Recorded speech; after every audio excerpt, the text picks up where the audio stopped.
What are the costs associated? And, and this is important, and I mentioned the three parts: the project, the land, the fees, and the construction costs. But it's also important to understand that there are unexpected expenses. No one sets out on a project to get it wrong. And it tends not to be a catastrophic change in budget that happens. If it is, it's likely to be in very complicated ground conditions.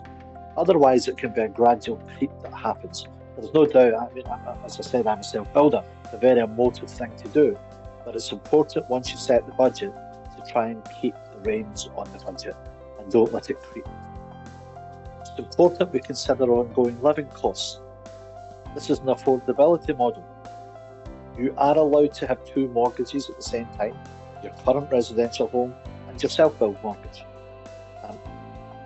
Both primary residential mortgages, the flexibility I'm going to describe, but you're allowed to have two, which of course means you can stay in your current home with that small deposit and allow you to transition into your new home, selling your old home afterwards, preventing that rented position and preventing going on site in the caravan. But it's important, and equally, you're allowed to be renting at the same time, but we need to consider that rent as a cost and an outgoing. You'll probably start to hear a theme about the flexibility that these lenders provide to us. And some good examples of that would be, as we've had a run on interest rates in the last 12 months. It's great to see today that the Bank of England base rate stuck exactly where it was. But the lenders on the stage payment mortgage have given us a concession of interest only during the purchase and the construction phase. Great flexibility of helping affordability.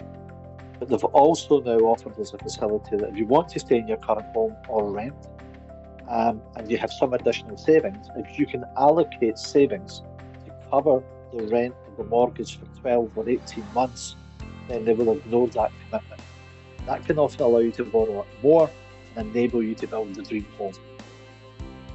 Daily, weekly, monthly, I think is really important because there are milestones on a construction project, which is securing the property.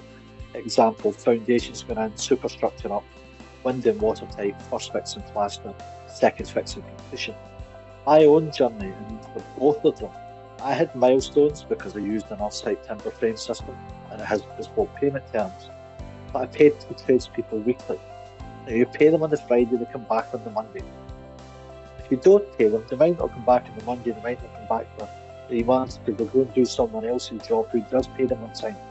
So please, that will take stress out of it if you can create the structure of the finance to meet the demands of that granular level of outgoings and payments required. And those same tradespeople, I'd be down at the builders merchants making sure that materials are on site to keep the project alive, keep it moving forward in a timely manner.